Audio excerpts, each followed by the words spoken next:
Hello, African world. Welcome to the Cosmic Cowrie Shellcast, world building, pop culture, sci-fi, fantasy discussion, and review from a revolutionary Pan-African socialist perspective. I'm your host, Sir Junior, and tonight I am joined by Sasha and Oromo. Hello.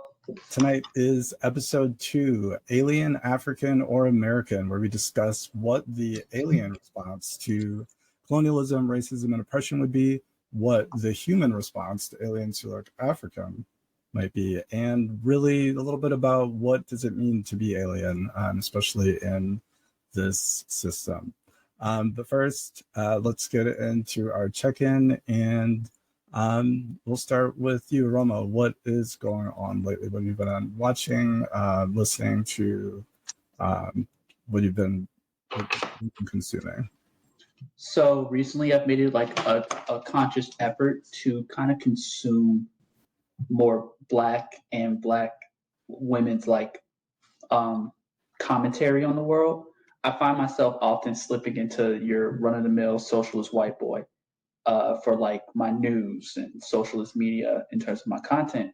So I started watching some people like Tony Bryan, which is a YouTuber, a content creator, and Janae Daniels, who just have things to say, who just look at the world through a Black lens, through a woman's lens. And it's helped me formulate my own ideas. I just need to diversify a little bit after taking stock and looking, which I do recommend this channel, Second Thought. It's like a socialist channel. It talks about a socialist outlook on a bunch of things, but it's a white man. And then there's another one called How Money Works. It's an economic kind of YouTube channel, and that's also a white man. So I've taken it upon myself. You have to consciously look for Black media because it won't be shown to you on a normal basis. Right. Yeah, I totally feel that. It's definitely not going to be pushed in front of us, that's for sure. And Sasha, what about you? What have you been up to lately? So I recently finished listening to the audiobook of Harriet Tubman live in concert. It's by Bob the Drag Queen, and it's a book where the story is played out of Harriet Tubman coming to Bob the Drag Queen in order to put on a show. So it's pretty entertaining, but it's really well written and interesting. There's 2 songs that he produced at the end of it too. But yeah, it's fiction. So it's historical fiction, but with the actual author as one of the characters. And then it's like a self-insert, what I would do if I talked to Harriet Tubman. Yeah, it's pretty interesting.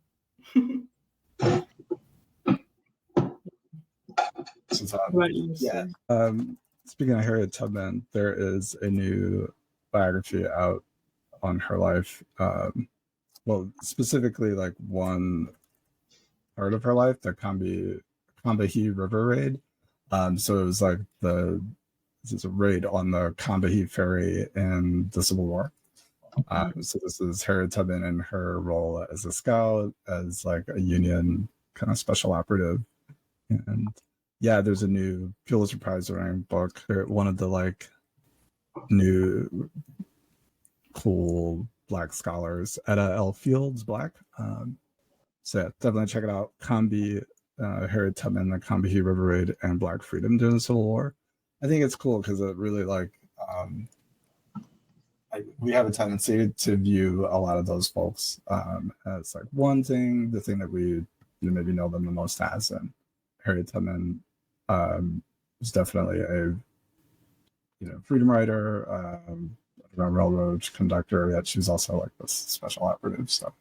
Yeah, and speaking of listening and reading more Black women too, there's this book about the Combahee River Collective, which was a group of women doing a lot of organizing and stuff. I think that the book that I'm thinking of is called We Do This Till We Free Us. Yeah. Have you heard of that? Yeah, I think I know which one you're talking about. It's really cool. Yeah, I like that too. I listened to the audiobook of that too, so it's I really appreciate audiobooks because it helps me to, get the information still.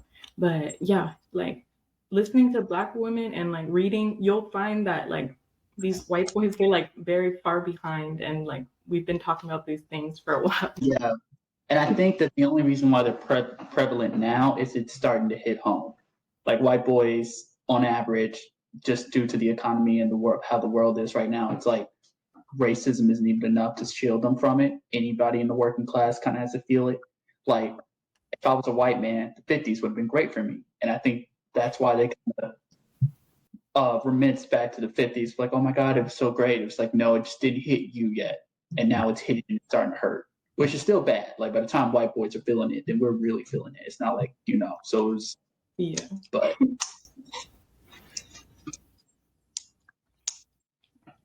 Yeah, that is definitely starting to happen.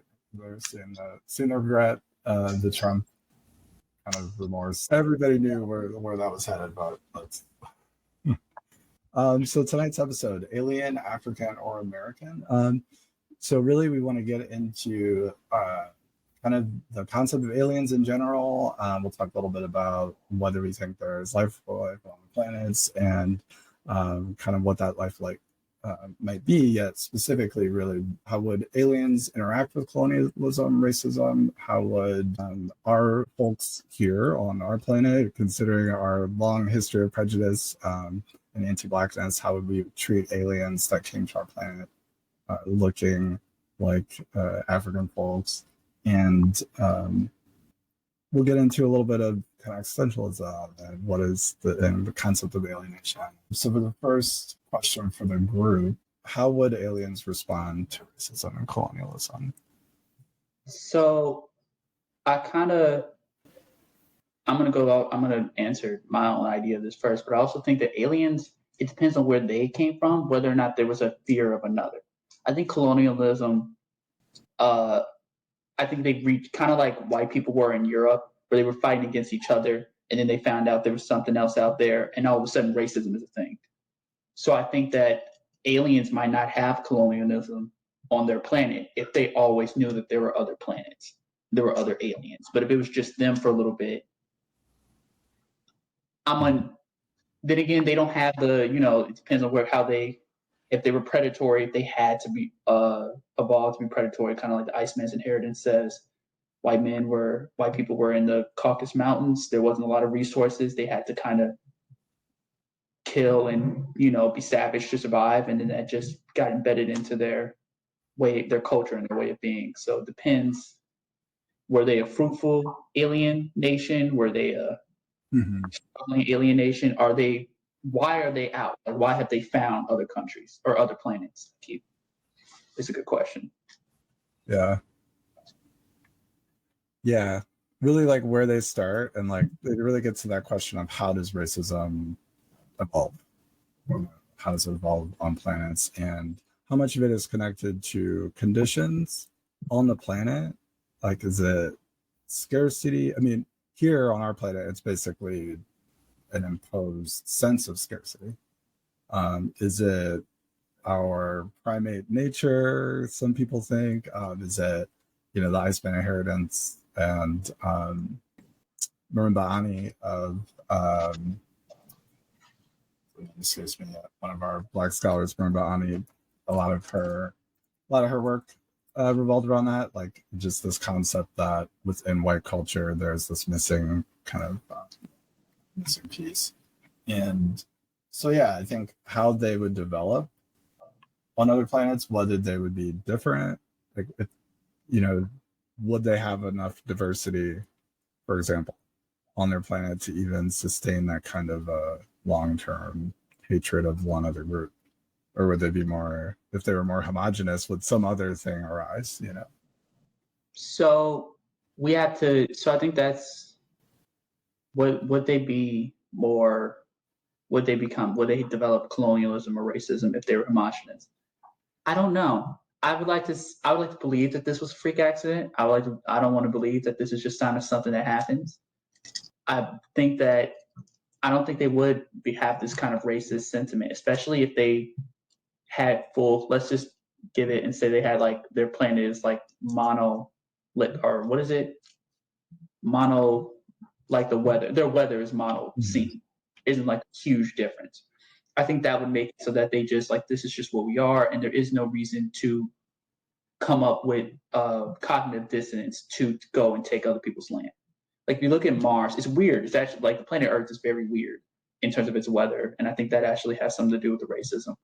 But there would be, if it's like you're in a desert and I'm on the other side of the planet, also in a desert, there's no reason for me to have to come and take what you're saying, you know, versus like here it was like I'm in a frozen tundra, you're in a jungle with beautiful fruits and vegetables. I need to come up with some kind of reason that justifies me coming to take whatever I want because I'm sick of eating rat. That's really fascinating. Yeah. So, I mean, I think once you really undo racism and colonialism and you break down the pieces, I mean, it gets to like, it really does. It is like a sun and moon kind of very basic nature response, just like all human action is, in my belief, in my understanding. Yeah, I feel like the difference, it really had to be like it is, and it has had to be like created and like put out there. So like the difference of like different like phenotypes, you know, whatever that we've like now categorized into certain races, it has been like a deliberate like program to define those things, you know. So even like thinking about like even on this planet, like the way that we like categorize different things as like humans, even just being like smarter than other animals and stuff like that. Like I even see that as like contriving the difference between like species in order to like justify dominance over like certain beings, you know. So yeah, it does like seem to come from like this fear of scarcity and like fear of what you've defined as the other and perceiving the other.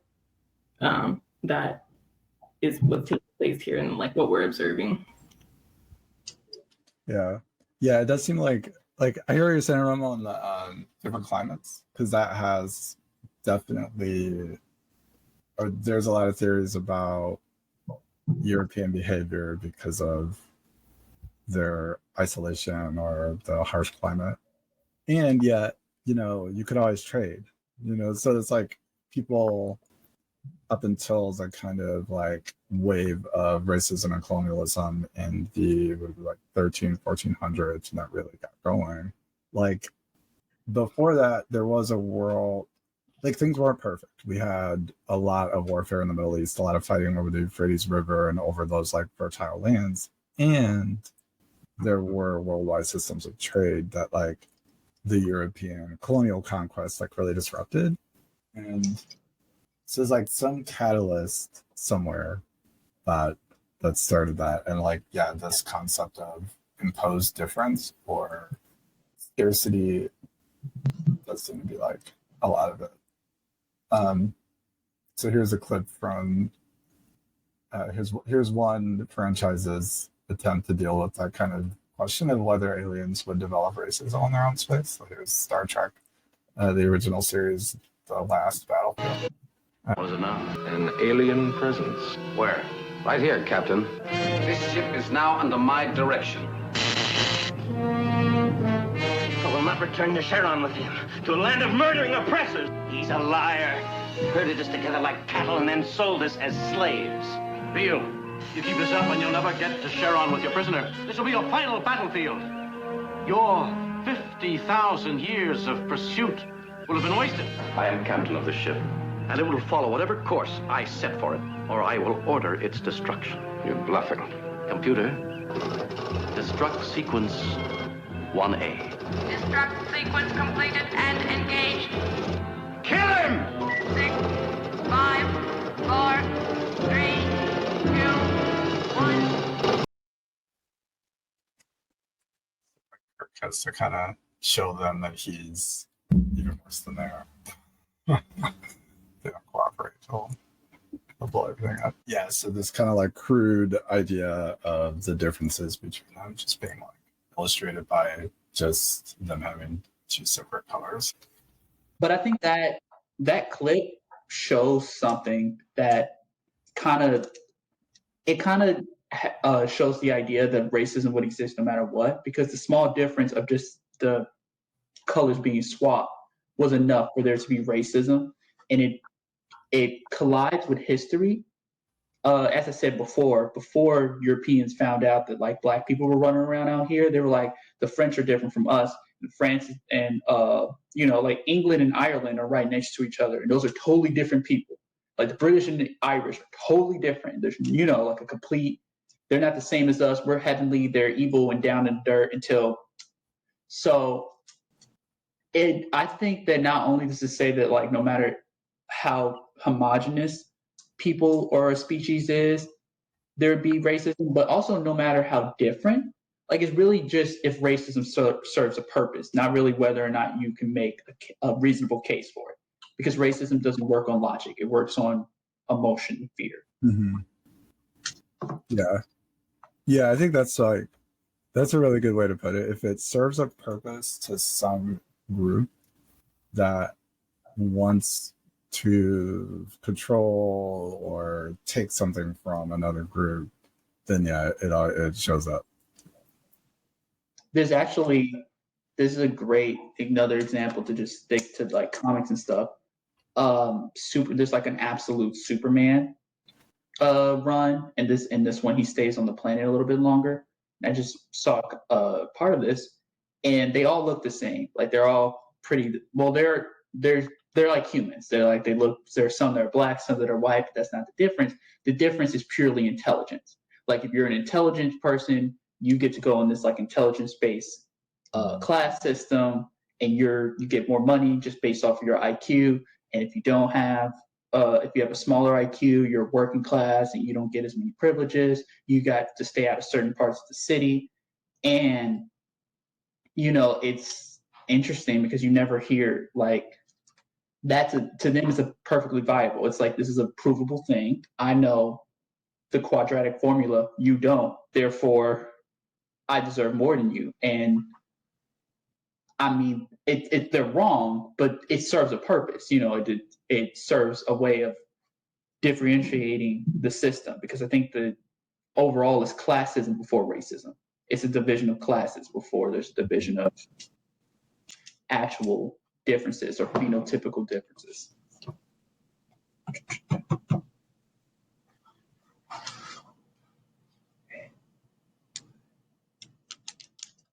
I think it's interesting when you see portrayals of other groups that do have something like biologically driving their prejudice. So the new Star Trek series, Star Trek Discovery, has one of the alien races is a prey race, like actually eaten by the other sentient group on their planet.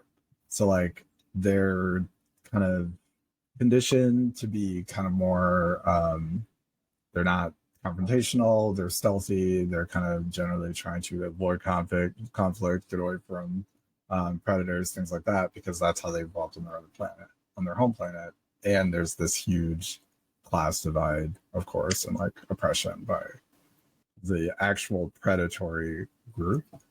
So that's a situation where racism develops, yet it's based on their biology as carnivore, herbivore, predator, prey relationship. Whereas, yeah, I think it's, without that, the situation we have here, it's imposed. It's like class. It's imposed scarcity. It's based on wealth, desire. I think it's interesting that Hollywood tends to like it seems that when they show this kind of like alien racism, they really do focus a lot on the like I wouldn't say deservedness of the group that is like the kind of subservient group, yet it's kind of like recurring. So like there's another movie that more recent, District 9. And that one is. They came here 28 years ago. They don't belong here. At least they're keeping them separate from us. Why are you here? Nobody really knew what this place was. There's a lot of secrets in District 9. District 9, rated R. So that's one from like a few years ago that I really hated, because it essentially, like, you find out the aliens are on the run from this more powerful group, and then you find out that they're like here on Earth, they eat trash, they're like really dirty, and like where they stay, it's like this South African movie. So there's all these like scenes of Johannesburg, and yeah, it's very coded. Let's just put it that way. Like brutish, like they need to be civilized or something. Mm-hmm. Yeah. They're painting what we have. I mean, we've always seen men, like America has been doing this since it came here, manifest destiny and moving to the West. It's always had this like cleansing, like when they come to a place, it's to cleanse. And then when somebody comes to not ours. I might have been born here, but I'm a foreigner. But when somebody comes into a Eurocentric area, they come to taint. And when Eurocentric people come to an area, they come to cleanse. And that's just how it works. And they're always telling the story, so it seems a little bit ambiguous. And it's like, oh, it's just a difference, but it's a monolithic idea. So I think overall, I think that like we would see racism evolve on other planets, because it's kind of like convergent evolutions, where you have two different species that evolve in the same way, even though they're not related to each other because of outside factors. So I do believe that we would see other continents or other planets with racism when we do, get to that point. Yeah, I think it would depend. Yeah, I think a lot of it would. What do you all think how would they respond to the racism and colonialism on our planet? What do you all think?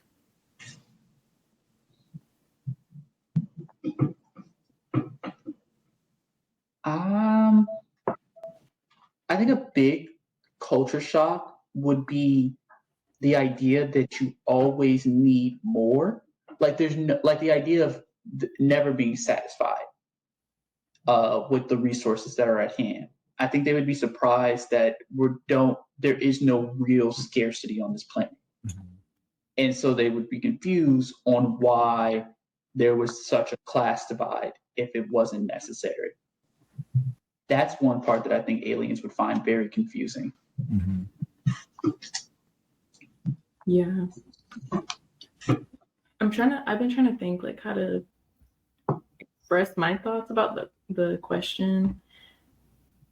I agree with y'all about seeing the divide, seeing the other, and how there is a sense of scarcity that is believed in order to make it where racism has developed, and colonialism and all that.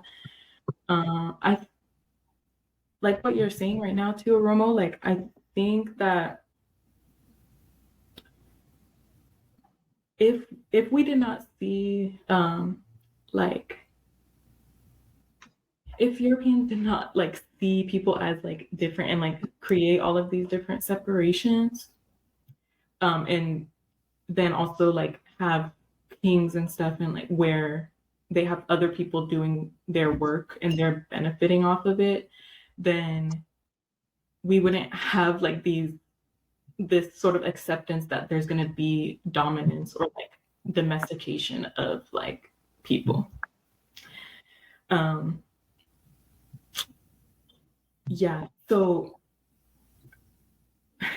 I believe the reason why it's upkept is because we have believed that there is scarcity when there isn't, and that there's certain roles that people go into. Like some people, like us as Americans, we don't work in sweatshops, right? Like we don't work for pennies a day. That's our role. And we recognize that we kind of have like more luxuries when we compare to like people who are in those roles where they are having to like work in factories and such. And I don't know, like a lot of it has to do with being tied up in identity, I think too. Like just feeling like that's the way that things are supposed to go, and like that this is the way that the ecosystem is. So yeah, I think that it really requires a lot of like reframing, a lot of letting go of certain identities, and for us to get to a point where where we're not operating on these really imbalanced relationships anymore. But it's really a big question. It's a whole lot. It's a big question. To kind of expand on that real quick, like I think kind of what I'm hearing you're getting at is that the conditions of our planet that have been imposed by colonialism, racism, oppression are what's keeping it that way. Because like, it's always been said, like if you were to eliminate all of like the racist feelings in America right now, the next day white people would go out and they would see that Black people are all the way on the bottom economically, socially, and it would come right back. Because the whole point of that kind of oppression is to like kind of create a cycle of basically this idea that the group that's struggling is struggling because they don't deserve it, because it's their fault. It's kind of like a self-perpetuating thing. Like that's how. So as long as we have those conditions of the wealth gap, as long as we have the conditions of what we talked about in the first episode of like the constant mineral, theft out of Africa and the economic oppression, as long as that remains, the racism can't go away because it can't really go anywhere.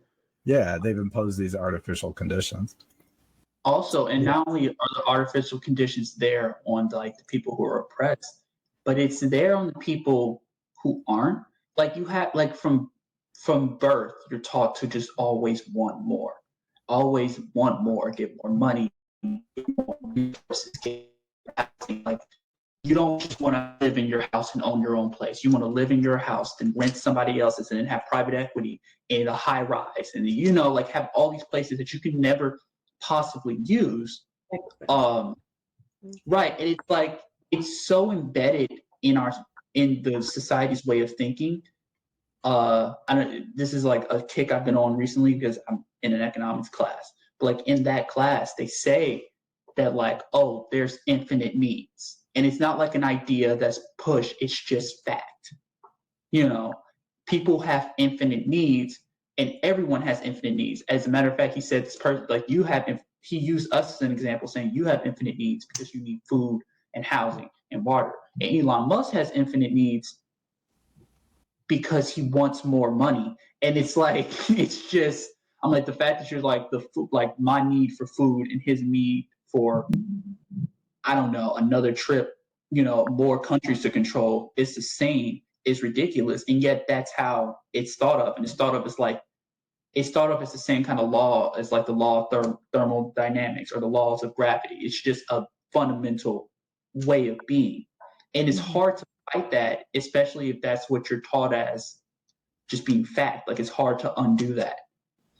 So I think that's the part that aliens would find, because while I do believe that aliens could develop racism and things of that nature on their own, I think it would have to come from actual scarcity. I think it would have to come from like, we literally can only grow up. We have one apple tree and there's 6 apples and 17 million of us. So racism to see who gets the apple. But I don't think they would have 1 billion apples and 7 people and hoard them. I don't think that that's something that would ever happen on another planet, or an idea that aliens would be able to really comprehend. Yeah, I think the imposed scarcity, that's a really good point too. Like a really good concept of them coming here and instantly being able to assess that we don't have actual scarcity, that there is enough to feed everybody. Because I think one thing we kind of have to know is that any alien race that could arrive to our planet would be way far ahead of us. Like they would be so technologically advanced just by the fact that they arrived, that we'd have to. Also, by the time they got here, they would see Australia, Africa, and then the garbage island full of shit that we don't use. Right. And like, what are you guys fighting for? Like, to just go to that island and get any material you need. It's like it's just sitting there. So that might be a good segue into the next book that we have from Space Traders, which is an HBO made-for-TV film. This is an anthology based on a few different short stories, and one of them, Space Traders by Derek Bell, has this same question of like, well, what if aliens show up and they recognize that essentially it's this idea of like what's valuable in the universe, and what if we had something they might consider valuable, and what that could be. Oh yeah, this is the one that has no sound that I pulled. So basically the idea is that these hyper advanced aliens, they come to Earth, and it's essentially they are space traders. So they're looking for minerals, and specifically melanin.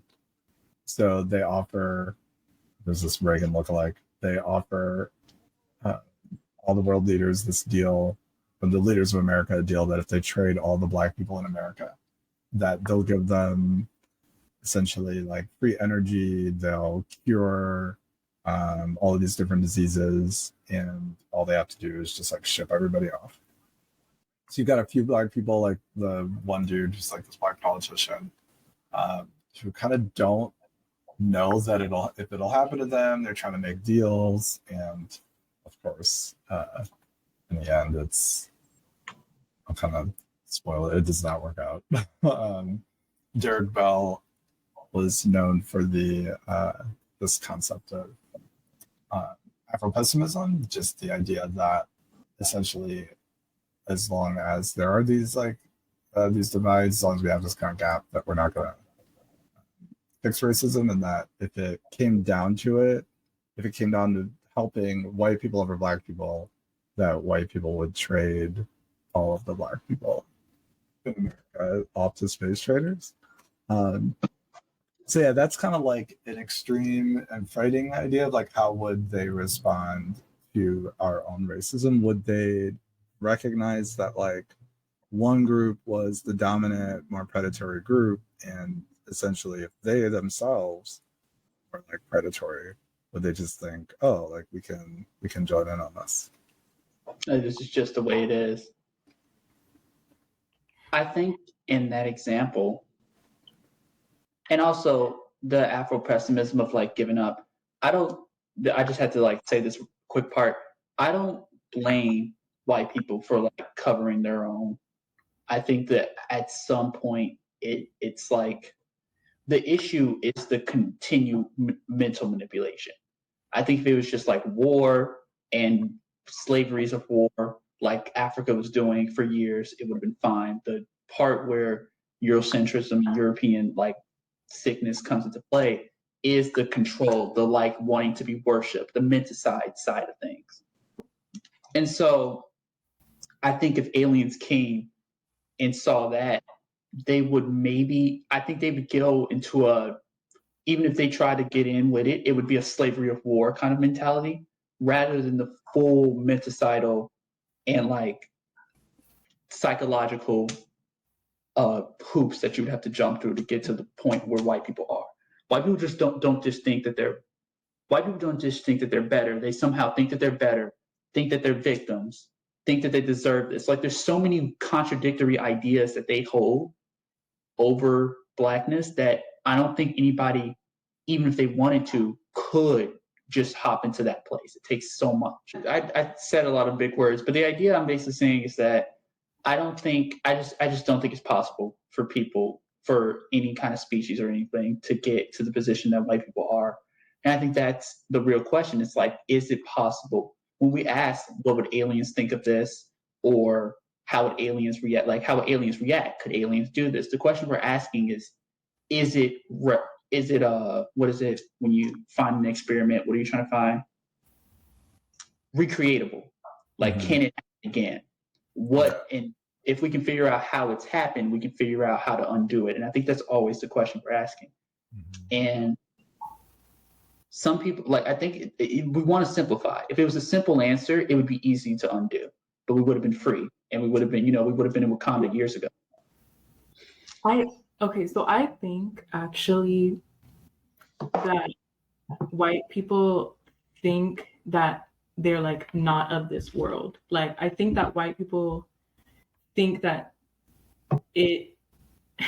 so the history that is like recorded in white people and the way that we talk about like technological advancement and like civilization, all this stuff, I think that that's all like a construct, and that it serves the white identity as making it seem like they're more like progressed than like just the natural world or whatever.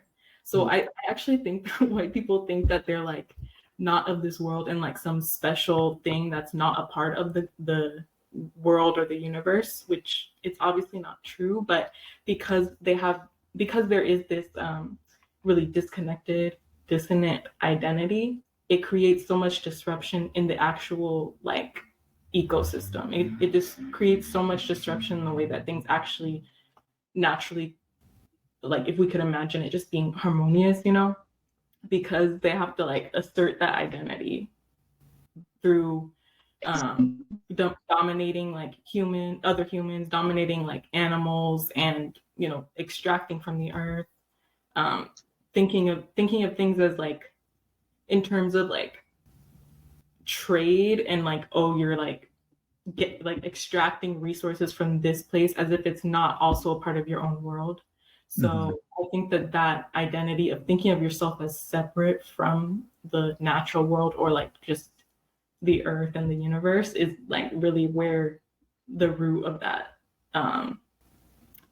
like ideological problem that then manifests in like actual material things comes from. So, yeah. You hear what I'm saying? Yeah, no, I totally hear what you're saying, because like I think that's one of the key issues with what we call like white domination and racism, is them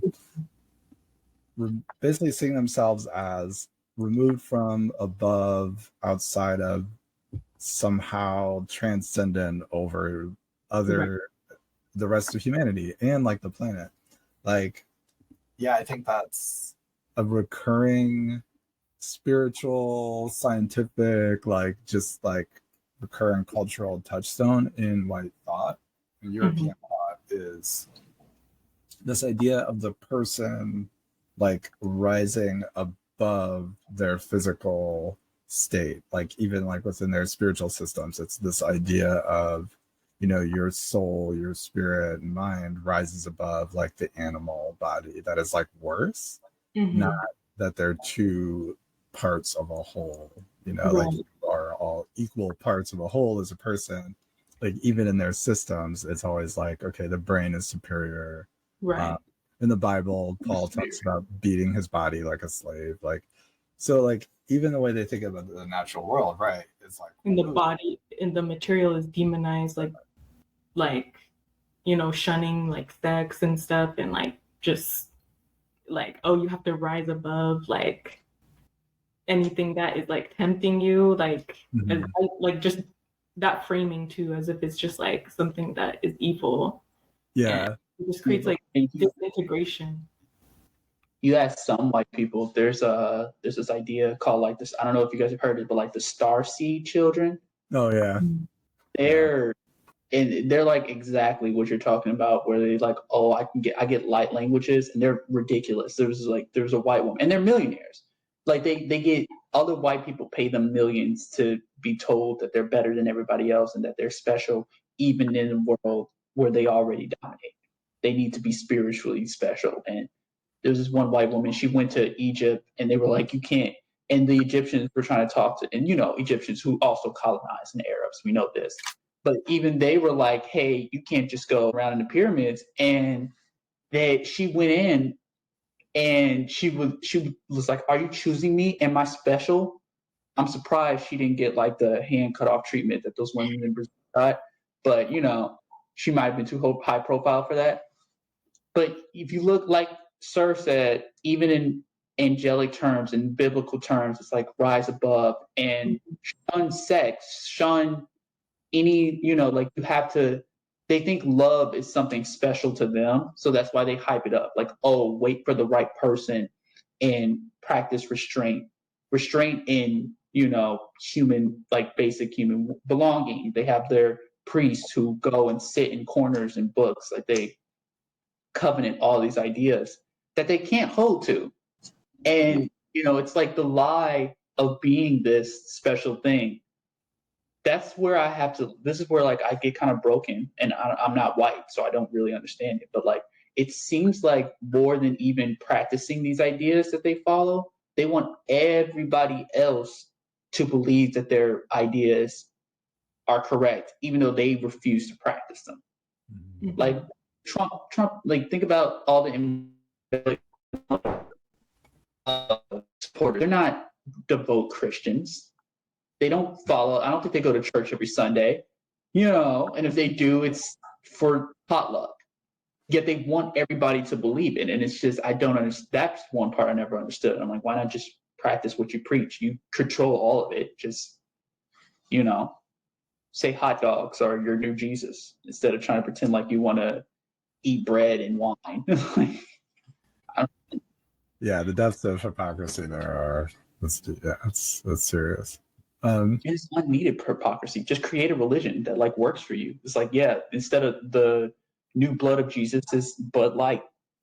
Like you could just. We're getting there. Like the way that they are kind of warping our idea of mainstream Christianity. Like, yeah, we're getting there.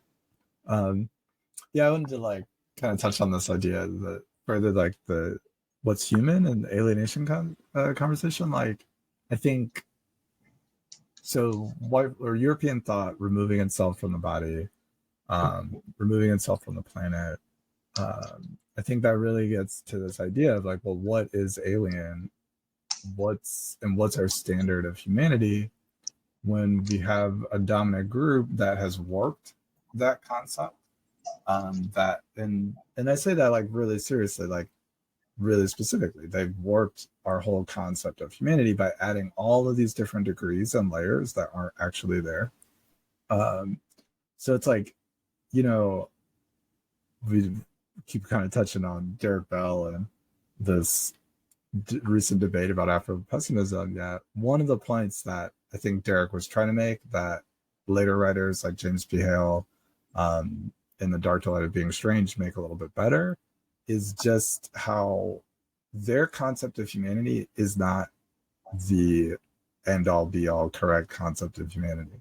So if they're looking at us and saying we are not human, we have to remind ourselves their idea of what human is like warped and not scientific. It's all this like oppression. And so it really kind of opens up even this topic a lot more, like, okay, alienation and the idea of aliens.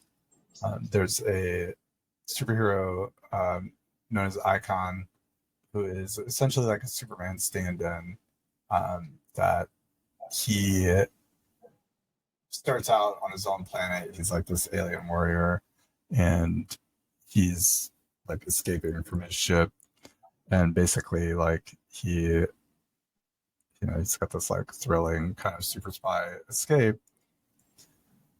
And when he journeys to our planet, the failsafe device in his ship, it's designed to make him look like the first life form that he comes across. And it turns out in the Icon comic book from Milestone Comics, he comes across this slave woman who raises him as one of her own. And it's probably one of the best Superman stand-ins, because essentially Superman, instead of being raised in Kansas by the Kents. He's raised by this slave woman as an enslaved person, and later he kind of becomes this like superhero. One of the like recurring themes is how he kind of views the situation that Black people have on the planet and like what his response to that is. And just that question of like, does he help us in our fight against our oppressors or not? And Romo, you are a little bit more familiar with that series, I think. Yeah, so he in the comics I mean it's an American comic, so he plays the backbone, but he's turns out to be like almost nigh immortal. He's been around since like the beginning of slavery, and he's which is like a good 300-400 years, and so he fights for the people, but he doesn't use his powers. Like a big part of it is like, I'm not going to use my powers to change things. And so he becomes like, in the comics, he's one of the first, I think not mayors, senators. After slavery was abolished, he was one of the first, he was in the civil rights movement. And he's basically like, oh, I'm going to try my best to change it. And I think he believes it's wrong. And he even talks to Superman at some point. And he's like, like you think America, or you think America is such a great place. I've seen the dark side of things. We're both aliens, like we're both not from here, yet you've got to see the kind of rose tinted glasses version of this planet. And I had to see the dark side of it. And so he's a little bit more jaded. He's a little bit more, when it comes to certain things, he doesn't trust, like he's the first one to not trust any president. But Superman, he starts flying off the handle because he's like, oh, Lex Luthor's president. And Icon's like, none of them have been, like, no president has been a good president, and you're just mad because it's your op now. But like, the president, like I sat through George Washington and, like Thomas Jefferson's, like the presidents have been evil for me since day one. Just because you got one that doesn't like you, now you want to destroy America. So it's an interesting like take on it. It's like I have the same powers as you, and I even practice the same restraint, but I've had to practice it under more duress rather than just I feel like they're me. It's a different way of looking at it. Side note about Superman and growing up in Kansas, just like a funny thing that happened in the discourse. Superman's parents in the new movie, like they were Kansas, and the actors and the right was mad that that his parents weren't attractive. Like like movie star attractive. Wow. And they were like, why did they make middle America look this way? And I'm like, it was crazy. And everybody was like, it's supposed to be like running, and they weren't like ugly. It was just old white people from middle Kansas. Like they don't look like Chris Hemsworth. That's wild. I got a full picture of that. Like, okay, on that note, I just watched that one. Dude, I loved it. And I actually made a point of that exact point. Like that his parents, that they're basically the most normal looking Kents. And yeah, the whole concept of Superman is good. Like, it's basically these Slovak Jewish dudes in the 30s who this allegory for Jewish people, like having to like hide their identity in a place with, at the time, like just horrible amounts of anti-Semitism. Because everybody's like Superman for a while, kind of like the Punisher as well, has been like the all-American boy. And I'm like, when they wrote this, people weren't accepting Jews as all-American. Right. Like these Jewish people being all-American, that's real new, like 2000s new. And it's just, but it's funny how now it's like, yeah, Superman's Jewish heritage. It's, like Superman's Jewish heritage. And they brought it up because in the movie they had you saw the allegory for Israel and Palestine. And they were like, Superman would have fought for Barabia because Israel. And I'm like, that was what the Jews were. That's what Jewish people are to us now. That's not how that's not how white people saw Jewish people years ago. This the new king, yeah. Yeah, this is like the new podcast that was not not conventionally attractive. Who was mad about it? Really? The right, like Republicans, they were mad because they thought that they were making Kansas look bad. Yeah. So, and what they don't get is like the actors. That's the key to Superman's whole character, is these characters, and like it's actually the only way Superman works, because you kind of have to imagine basically like the more normal the humans that raise him are, the more the character works. If Superman was raised by these like uber, mensch looking kind of like Nordic people who like look perfect, Superman would be a lot more prejudiced. He'd be homeless. He'd be a lot more dangerous because he would have all of these like screwed up ideas. Like if there is anything special about the character, it's that he's raised by like the most regular looking humans. So his idea of humanity is like very down to earth and accepting. Yeah, you don't want Superman raised by the Kardashians. Like that's not it's just not. And I think people have confused, but that also goes to tell you how the lies that like the millionaire and the ruling class have told us, that the Kardashians are just like us, and that who's another, that's like the only rich family I can think of that's famous. But just these families, these like millionaires, they're just like us. And like why couldn't Superman just be raised by your run-of-the-mill millionaire? And it's like that's just not the truth. And I think that it's breaking people's reality, and it's breaking the lie. Because and what's funny is it's like people who look like those middle of the road, like Kansas people who like, they look like regular white people to me. And people who look like that are mad. And I'm like, it's a really confusing outlook.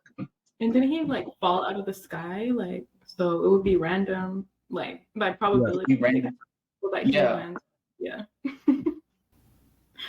I mean, and so the icon question. Go ahead. Oh no, I was just going to say they want to say that even if he fell out of the sky randomly, Kansas is just filled with supermodels. All of Middle America is just supermodels walking around. That's what the idea should be. Yeah, it's very fascist. So yeah, I think like the question of Superman and Icon is a lot like, how would somebody with more power help a group of people that they felt were being oppressed? Like, I think the question of Icon is one for every Black person. Like, what would you all do if you showed up on the planet with powers and saw the situation as it is right now? See,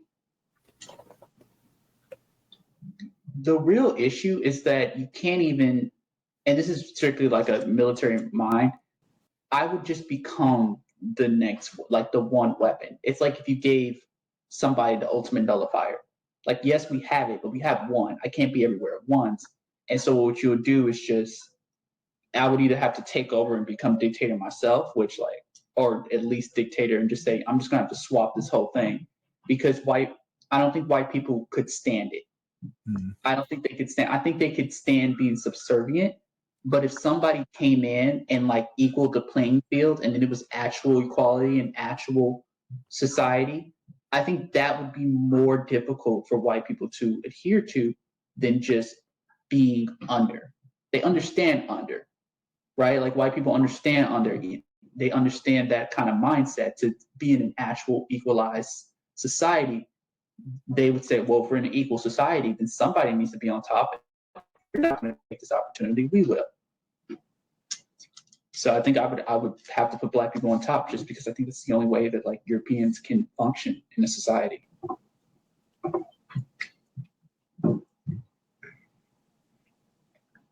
So in an actual like harmony, like when I imagine like an actual like harmonious living and there's no domination, like the identity of white, it has to die. Like I'm not saying like all the people that have light skin have to die. I'm saying that the identification with like it being like putting you above like people has to die. And if I were to come down, I think the question was like if I had like powers and stuff. I'm also like against this like savior type thing too. Like I would not be trying to save the world because I feel like we just need to recognize that we actually could like just live in like balanced relationships and that we don't need to like wait on a savior. And it's not like you know, I don't know, there's just like a lot of different ideologies that we can like, you know, kind of investigate with this type of idea too. But yeah, I don't know what I would do. I would I guess I would just go around living my life like just being that special person who has whatever powers, but I just don't see myself like using it to like save the world, honestly. Dominate or change the world. I'm not even gonna lie. Like, yeah, I would. I mean, maybe not so much like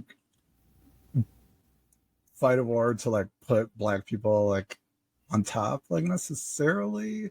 However, yeah, I would definitely attack several European nations. It just would like I would feel obligated to be done. To like kind of balance some things, like maybe like you know, gather up all the nuclear weapons and kind of like, you know, throw them into the sun type deal. Like I would probably like try to eliminate the ability for humans to just destroy ourselves. And then after that, I would maybe be a little bit more decisive about what I did. Like maybe it's a matter of just helping Africa build itself up and destroying the like, you know, factories that the corporations have there first or something like that. Doing out a bit. I would say that honestly, I think I would empower a nation, because the last thing I heard was you saying is like you would get rid of the nukes, but if you get rid of the nukes, you're just the last nuke, you know. And then you just have some people, there'd be scientists to work on your own destruction. I think I would empower a nation to be like democratically governed. I would want to change the world, but I would want to be used in a democratic kind of way. And that's when I would say, I don't know what nation, I'd have to do some research. Maybe Ethiopia gets a freebie for giving me my name. You know, like they get a free one. Yeah. That's what I would do. And that way I don't run into the issue that Sasha explained, which is like coming in and being this Jesus complex savior. You know, instead I choose a country to be, I guess that's the only thing I get to choose is a country to create their own manifest destiny. Which I mean, if we're going by that identity can also like be transposed onto a nation. Like think of the United States. That's kind of the way that the world, or we think that they perceive us too. I definitely believe that would happen, but it's like if somebody's got a rule, or it's like if something, I could either do nothing and America stays, or I could just give somebody else a try. Maybe I hop from nation to nation. Maybe it's a deal thing. Or we can rule Pan-African alliance. We can have our self-autonomy. So like, yeah, I really think from kind of like anarchist type of like abolish all states type thing, like, because really like when you think about it, we have been told that we have to like defer to like some authority, but the actual authority is in us, you know, like we're not so feeble-minded or whatever that we can't rule or order ourselves up, you know. This is going to bleed in perfectly. So I want to write that down because I want to talk about this in the dystopian chat. But the way government has been so like built up and like structured has always been, well, what if somebody comes and takes advantage? Like that's always been, if you look at the Constitution, you look at the Fifth Republic of France, the way the government is written is like, what do we do when somebody comes in here and says, I'm going to take all the food and I'm going to take all the money and I'm going to stab babies and destroy the country? And it's never really brought up of like, well, what if people don't do that? Like, what if we just have what if people have agency and have a good day? Like, Right. Like Yeah. government is almost built around the sociopaths, even though there's so few and far between. Because it's those who are operating it too. Like Yeah. And it's the way that like power, like, you know, it's really popular among a pretty crappy group of people to read stuff like Machiavelli and like The Prince, but like if you read it, it really just shows you what that specific kind of dog eat dog mindset does to a group. Like that, fearful, Machiavelli and the, you know, the Italians of that era were at each other's throats because they were at each other's throats. Like, you know, things can be different. And yeah, I think like I would definitely try to be more of a scalpel if I was like, you know, a super powered Black person, and try to like be really specific about how I helped. I think there's a good point you made though, Ronald, that would like the world government would attack any superpowered Black person. Like that's one of the coolest things about the new Superman movie is it points out that one of Lex's main issues with Superman is that he doesn't think an alien should be on the planet with that much power. And that would absolutely be how I think also react. Yeah, the U.S. government. I think the most unrealistic part of that movie was that the U.S. government didn't fully fund Lex Luthor to go take care of that. It's like that there would have been any question. He wouldn't have needed to like make that many lies or tricks. He could have just been like, there's an alien who just stopped our ally. Like as soon as he didn't adhere to racism, that would be it. I don't even think he would need to do something as extreme. He would just have to say, no, I don't want to go on the Joe Rogan podcast in America to take. Yeah. So speaking of Black aliens that come to Earth, so this is kind of like our last subject. Let's talk a little bit about 1984's cult classic, Brother from Another Planet. This is this great story. He's a space alien who crashes on Ellis Island, and it turns out that he has extraterrestrial. He has like powers. He's like psionic abilities, and yet he's played by Joe Morton, and is like kind of disheveled when he shows up. He's like just this kind of thin, regular looking Black guy that like isn't very remarkable. He starts kind of hanging out with like essentially just like other Black people like on the street that he lands in, and it shows like his like real confusion with like racism, with the oppression of Black people, and kind of like, you know, there's an element of him being chased by like bounty hunters from his own planet, and kind of like him essentially needing to decide how to respond to this situation. So yeah, it was one that we all got a chance to watch. So what did you all think of it? I really liked it. Yeah. One part I did like was him gravitating towards Black people. I believe not only just because he happened to look like them, but because they seem to have the most approachable sense of community. Like I think Black people, they just accept people more. They, you know, and a lot of the prejudice that Black people do hold come from European positions, and so it made sense that this alien would like find people here, and he was unable to communicate, and he didn't like fit into, you know, like you said, he was disheveled. He had holes in his clothing and stuff like that, and Black people. There was this bar that just kind of let him come in and hang out, and they talked to him and interact with him. And when they found out he couldn't talk, they just kind of, you know, accepted him, and they were like, "Oh, you have a skill, you can help us out. Here's some free food," and it just showed how Black people likely treated white people when they came to Africa.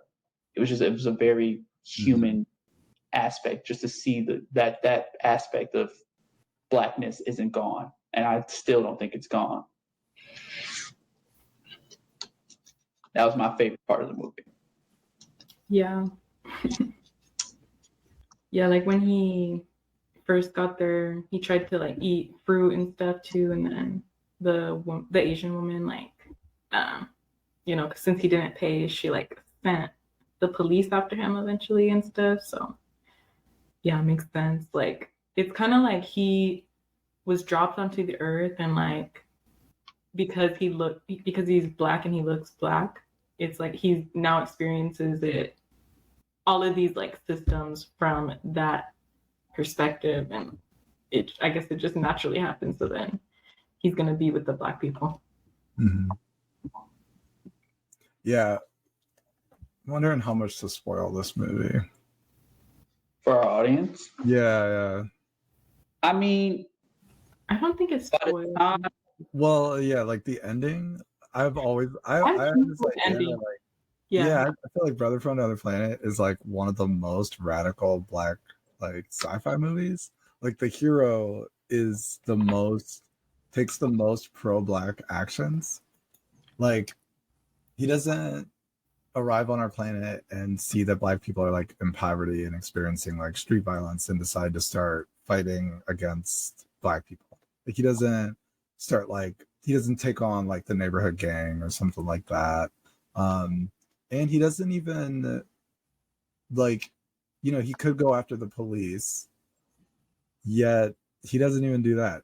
And this is, listeners, if you want to remain spoiler free, just skip forward, don't listen to this part. Yeah, he travels uptown and basically meets the like highest level drug dealers, and they're these white guys, and he basically like deals with them and stops them essentially. I won't get into how he does it yet. And I always thought like that was it's so different than so many of the other kind of responses that the aliens are shown to have. Like he recognizes that we are dealing with horizontal violence and poverty, that he doesn't need to like, kind of like you said, Sasha, he doesn't turn into this like savior superhero as much as he goes after like one very big, very specific problem outside of our group and like attacks our oppressors. That's just how I've always seen it. Yeah, when I saw that scene, and even the white guy was like pleading with him, and he's like, "Hey, you want in on this oppression? Like, you want to, like, well, I'll give you whatever you want. I can cut you a deal. Whoever's sending you here." Like, he was pleading for his life, and I found it interesting. I thought it was an allegory for because this was the '80s, which I believe is when the crack, like when Reagan started. Was it Reagan or Nixon who started putting crack into black neighborhoods? I get them mixed up. Then, yeah, like Nixon started the drug war on drugs, and then Reagan added the extra drugs. Okay. So, that's what I saw it as an allegory for. It's like he went to go deal with the start of all of this, which was like, they couldn't just say Reagan, because I don't know if he was president. I need to get my timelines better for the 80s. It's such a blur for me. But they couldn't just say Reagan, but they definitely like kind of had a Reagan type, like a Reagan high level Wall Street type affecting the black community, and the alien went to go deal with that. It wasn't something as big as like, kind of like the Captain America, Red Hawk talking to America on a mic. That it was something real and tangible, and almost like steps that we could take as a people. I found that very interesting and cool. Pure justice. Like he's not like going after the figurehead who would be like Reagan, but he tracked down the actual like source of the poison, and then like and it was poison the guy with his own supply. Yeah. The term that's a term that I'm going to definitely bring up in the next episode. But the speaking truth to power thing, it's the dumbest. Like I've always hated that idea. I don't even understand it, honestly. When people the idea is that you're being oppressed, and so maybe if you just tell your oppressor that, hey, you're oppressing me, that he'll stop. And like it's the craziest idea, because in order to oppress, you have to have an idea of like what you're oppressing. You have to concoct. No one comes up with a lie without knowing the truth. Right. Like it's gaslighting if they're like trying to like, oh, this is just how it is, or this is just how I am. But yeah. I'm curious about what y'all think about the ending too. Like when, I don't know, should we talk about it? Like where they reveal that there was the other black aliens, right? Like the other people that were working in that building. Yeah. And when the bounty hunter white guys like saw that he was with a group, then they went and turned around and started running from them. Yeah. I was trying to figure out like what was it like? Did he already know that there was other people of his same species? I don't know. I'm guessing they're from the same planet. Did he already know that they were there working on Earth and he was trying to come like take them back or something? Because I remember he like asked one of the other guys, like, you trying to go back up? Like, yeah, I thought that was really fascinating too, because like it's almost implied maybe he's looking for them, like he can't find them for the first part of the movie, and then at the end it's like, you know, are they gonna go back planet maybe? And I've always seen the thumb down is like they're gonna stay here and help Black people, like it's kind of this, because it's kind of what he learns, you know. He doesn't really, like, obviously doesn't talk, he never says that he wants to leave. Yeah, you get the idea kind of as the movie's going on that this dude is like, okay, it's pretty bad here, like you know, Black people are getting treated really badly, and then maybe his decision at the end to kind of help in the way that he did is him deciding, okay, I can like stay. And like you said, Aromo, he met all of these Black people who like were kind to him, so maybe it's like they can have a home there. Yeah, it's kind of like ambiguous, yet I think that's kind of cool too. Well, yeah, definitely go and track down The Brother from Another Planet. Great Black film. And yeah, that's. And we're talking about how aliens are going to do this, how they look at us, and the interesting part of the whole alien debate is the fresh set of eyes. You know, like they don't have the mental side. They didn't grow up in this. They didn't grow up in capitalism. They didn't build in this. How do we undo this? Like, how do we prepare ourselves to live in an alien world with all of our past prejudice, almost to the reverse of what we're talking about now? In terms of us here with the aliens, I mean, we hit a lot of ideas. I think the main one that I want to lead with is that these discussions, like this almost fanciful idea of talking about aliens and talking about STEM and everything, it allows us to come up the philosophy of racism in a way. Does it make sense? Like, this philosophy of racism, philosophy of colonialism. Why does it exist? What purpose does it serve? Not just like, oh, it's evil, but just like, what does it do? Because it's an evil that's here for a reason, at least in the eyes of Eurocentric people. Definitely a good point.